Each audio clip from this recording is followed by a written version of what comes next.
नमस्कार मित्रांनो, मी श्याम एक्झाम जागर मध्ये तुमचं स्वागत करतो. तर आजच्या या सेशन मध्ये आपण सरळ व्याजाचे काही नवीन टाईपचे प्रश्न पाहणार आहोत. तर पहिला प्रश्न बघा.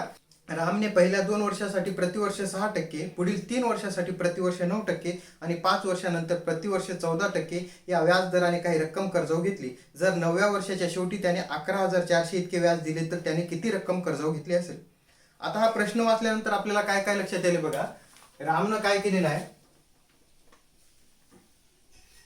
9 वर्षानंतर 11,400 इतकं सरळ व्याज दिलेलं आहे. हे काय आहे तर सरळ व्याज आहे.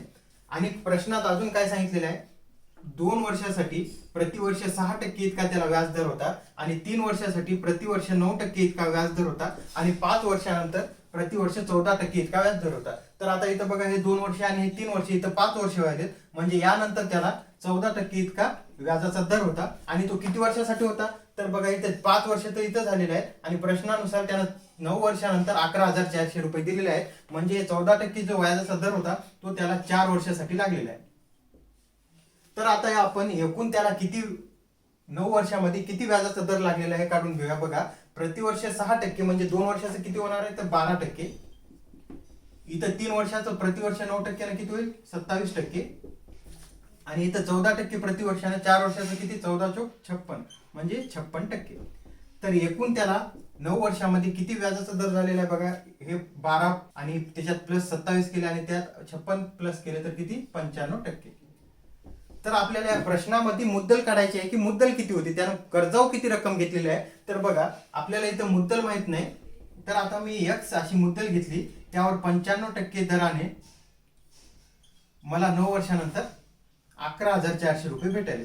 तर आता हे एक्स बरोबर आपल्याला काढायचंय. मग हे भागाकारात जे 100 आहे ते तिकडे जाऊन इथं गुणाकारात येतील आणि हे इथे जे गुणाकारात 95 आहे ते इकडे जाऊन भागाकारात येईल. म्हणजे आपल्याला आता एक्स बरोबर किती हे भेटेल. तर आता आपण याला सोडून घेऊया. बघा, 19 5 95, 19 1 14 दोनशे, 5 1 5, 5 2 10 आणि 6 गुणिले 2 म्हणजे 6 2 12 आणि जे उरलेले 3 शून्य लिहून घेतले, म्हणजे आपली मुद्दल किती आहे 12,000 रुपये त्यानं कर्जाऊ घेतले होते. झालं, आपल्याला या प्रश्नामध्ये हेच विचारलेलं आहे की त्यानं किती रुपये कर्जाऊ घेतले होते, तर 12,000 रुपये कर्जाऊ घेतले होते. तर आता आपण पुढचा प्रश्न बघूया. या प्रश्नात काहीच नाही, फक्त प्रश्न मोठा असल्यामुळे घाबरून जायचं नाही. प्रश्नात काय सांगितलेलं आहे ते व्यवस्थितपणे वाचायचं. तर आता पुढचा प्रश्न बघा काय आहे तो. प्रतिवर्ष 18.34% व्याज दराने एखादी रक्कम किती वर्षात दुप्पट होईल. आता या प्रश्नामध्ये काय विचारलेलं आहे बघा, आपल्याला एक व्याजाचा दर दिलेला आहे 18.34% दराने एक्स रक्कम किती वर्षामध्ये 2x होईल असं विचारलेलं आहे. ठीक आहे. तर आता हा प्रश्न सोडवताना काय करायचं बघा. तर आता हे जे पर्सेंटेज आहे त्याला फ्रॅक्शन मध्ये रूपांतर करून घ्यायचं. तर याचं फ्रॅक्शन मध्ये रूपांतर काय ते बघा, 3/16. आता हे फ्रॅक्शन मध्ये रूपांतर कसं केलेलं आहे बघा, 18 प्लस 3/4% आपल्याला दिलेलं आहे. 18 गुणिले 4 किती होते 72 आणि त्यात प्लस 3 ऍड केलेले आहेत म्हणजे 75/4. आणि हे जे पर्सेंटेज आहे मग मी ते त्याला खाली 100 लिहून घेतलेलं आहे. तर आता बघा, 25 त्रिक 75, 25 चोक 100 म्हणजे 3/16 असं आपण केलेलं आहे. तर आता बघा, याचा उपयोग करून आपण प्रश्न कसा सोडवू शकतो. तर व्यवस्थितपणे बघा, आपल्याला प्रश्नात काय विचारलेलं आहे, एक रक्कम किती वर्षानंतर दुप्पट होईल. म्हणजे आता जर मी 16 रुपये मुद्दल मानली तर त्याला 18.34% दराने ती किती वर्षात दुप्पट होईल. म्हणजे दुप्पट म्हणजे मला अजून यात 16 रुपये ऍड करावे लागतील, त्यावेळेस ती 32 होईल. म्हणजे मला यात 16 रुपये ऍड करावे लागतील आणि ते काय असेल तर आपलं सरळ व्याज असेल. हे 16 रुपये जे आपण ऍड करणार आहोत ते सरळ व्याजाचे असतील. तर बघा, आता मी 16 रुपये मुद्दल मानली, त्याच्यावर 18.34% ज्यावेळेस मी त्याचं व्याज काढेल तर मला नेहमी वरचं 3 रुपये व्याज भेटणार आहे. आणि 16 रुपयावर एका वर्षाचं 3 रुपये व्याज भेटायले. 16 रुपयावर एका वर्षाचे 3 रुपये व्याज भेटायले. तर मला 16 रुपये व्याज भेटण्यासाठी किती वर्ष लागतील, किती कालावधी लागेल. तर आता इथं क्रॉस मल्टिप्लिकेशन करून घेऊया आपण. 16/3 बघा, 3 15. आता एक उरलेलं आहे 1/3 मी असं लिहून घेतलेलं आहे, इतका कालावधी लागेल. आता इथं आपल्याला लक्षात येईल हे 5 वर्ष. आता हे जे 1/3 वर्ष आलेलं आहे याला आपण महिन्यात कन्वर्ट करून घेऊया. त्यासाठी आपल्याला काय करावं लागेल, इथं 12 ने गुणावं लागेल. याआधी आपण महिन्यामधून वर्षामध्ये कन्वर्ट करण्यासाठी 12 भागत होतो, तर आता इथं वर्षामधून महिन्यामध्ये कन्वर्ट करण्यासाठी आपल्याला इथं 12 गुणावं लागेल. 3 1 3, 3 चोक 12, म्हणजेच आपल्याला 5 वर्ष 4 महिने इतका कालावधी लागेल. आणि या प्रश्नाला इतकं पण करायची गरज नाही, फक्त तुम्हाला आता समजून सांगण्यासाठी मी सांगितलेलं आहे. आता इथं आपण लिहून घेतलेलं आहे 3/16, म्हणजे एका वर्षाचं 3 रुपये व्याज भेटायले. एका वर्षाचं 3 रुपये व्याज भेटायले, तर 5 वर्षामध्ये किती, 5 त्रिक 15 रुपये व्याज भेटणार आहे. आणि त्याचप्रमाणे आता एका वर्षामध्ये 3 भेटायले, म्हणजे 12 महिन्यामध्ये 3 रुपये व्याज भेटायले, तर प्रत्येक 4 महिन्याला 1 रुपया व्याज भेटायले. अजून आपल्याला याला 16 करण्यासाठी प्लस 1 ऍड करावं लागेल, म्हणजे हे जे 15 रुपये आहेत ते 5 वर्षाचे आहेत आणि 1 रुपये आहे तो 4 महिन्याचा आहे. झालं, इथंच प्रश्न आपला सुटलेला आहे. याला काही कॅल्क्युलेशन करायची गरज नाही, तुम्ही मनातल्या मनात सुद्धा करू शकता. तर आता बघूया आपण पुढचा प्रश्न.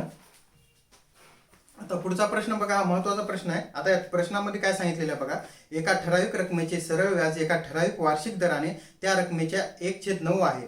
दराची टक्केवारी आणि वर्षात मुदत दर्शवणारे अंक जर सारखे असतील तर व्याजाचा दर किती. आता या प्रश्नामध्ये काय सांगितलेलं आहे बघा, यात आपल्याला रक्कम दिलेली नाही, काही नाही, आणि व्याज दिलेलं नाही, आणि किती वर्षासाठी मुदत आहे हे पण दिलेलं नाही, व्याजाचा दर दिलेला नाही आणि मुदतही दिली नाही. पण प्रश्नामध्ये काय सांगितलेलं आहे, व्याजाचा दर आणि मुदत हे समान, जे अंक असणार आहेत ते समान आहेत. म्हणजे काय म्हणायचे प्रश्नाला, व्याजाचा दर इज इक्वल टू मुदत हे समान असणार आहे. म्हणजे आपण इथं जर मी 4% दर मानला तर इथं मुदत किती, 4 वर्ष असणार आहे. प्रश्नाला हेच म्हणायचं आहे. आणि आपल्याला इथं माहित नाही म्हणून आपण काय करूया, 8% दर मानूया आणि त्याचप्रमाणे मुदतही आपण R मानूया. आता बघा, आता हा प्रश्न सोडवताना कसा सोडवायचा.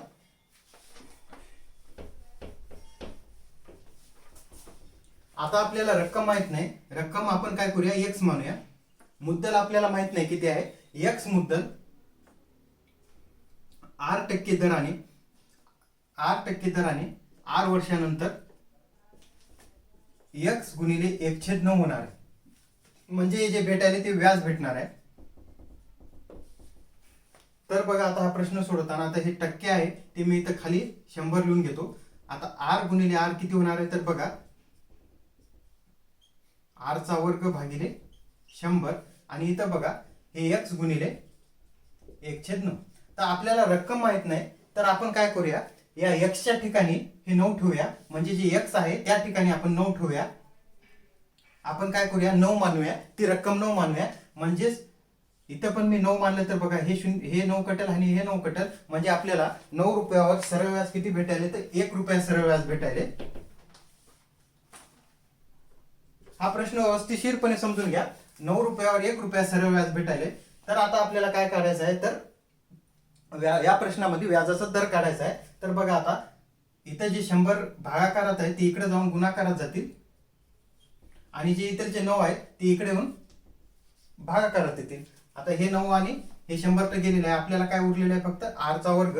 आता बघा इथं R² बरोबर किती उरलेलं आहे, 100 भागिले 9.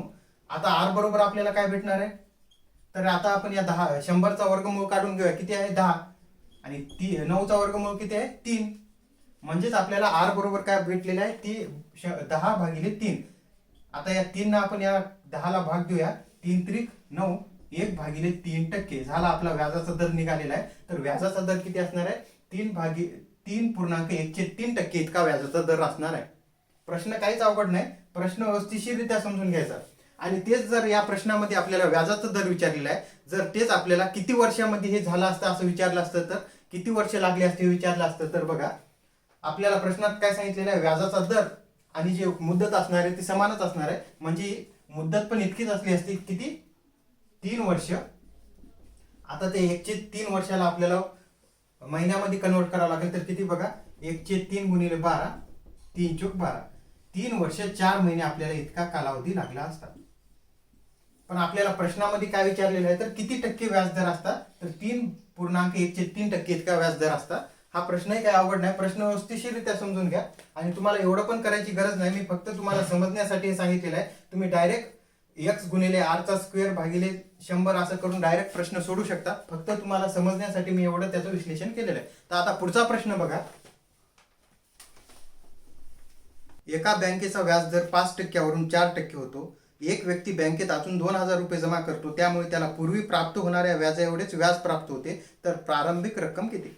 आता या प्रश्नामध्ये काय सांगितलेलं आहे बघा, आपल्याला मुद्दल माहित नाही, पण प्रश्न काय सांगायला आहे, एका व्यक्तीनं पहिले एक इतकं मुद्दल बँकेत ठेवली होती, त्याला त्यावर काय प्रतिवर्ष 5% इतका व्याजदर मिळत होता. पण आता काय झालेलं आहे, पहिले त्याला इतका व्याजदर मिळत होता या एक्स रकमेवर, पण आता काय झालेलं आहे, व्याजाचा दर पुढच्या वर्षी काय झाला, व्याजाचा दर कमी झालेला आहे. आता त्याला त्यावर किती 4%च इतकं व्याज मिळाले.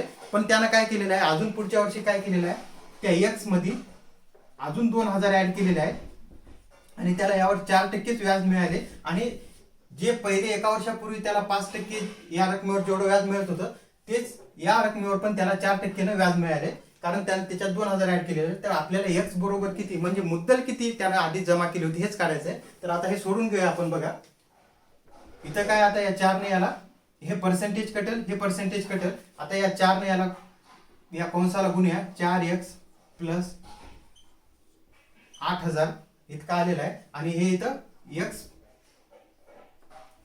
5x, आता x गुणिले 5 म्हणजे 5x झालेला आहे. आता हे इकडचं 4 आहे, आपण इकडे करून इकडच्या साईडला आणूया, म्हणजे काय होईल, 5x minus 4x is equal to 8,000. म्हणजेच आपले x बरोबर किती आलेला आहे, 8,000. झाला, आपला प्रश्न सुटलेला आहे. आपल्याला प्रश्नामध्ये मुद्दलच काढायची आहे, म्हणजे xच काढायचा आहे, आणि ती x किती आहे, 8,000. प्रश्न काहीच अवघड नाही, व्यवस्थितरित्या समजून घ्यायचा. तर आजचं सेशन इथंच संपलेलं आहे. आपण सरळ व्याजामध्ये ज्या ज्या टाईपचे प्रश्न असतात ते सगळ्या टाईपचे बघितलेले आहेत. 4 ते 5च असे टाईप आहेत की जे परीक्षेत विचारले जातात. तर आपण पुढच्या सेशनमध्ये कंपाऊंड इंटरेस्ट मॅटरला सुरुवात करणार आहोत आणि आपण तो एकदम छान प्रकारे समजून घेणार आहोत. तर पुढचं सेशन पाहण्यास विसरू नका. आणि जर तुम्ही चॅनलवर नवीन असाल तर चॅनलला सबस्क्राईब करा आणि त्या बाजूला जे बेल आयकॉन आहे त्यावर क्लिक करा, ज्यामुळे तुम्हाला नवीन व्हिडिओचं नोटिफिकेशन मिळेल. तर पुन्हा भेटूया. जय हिंद, जय भारत.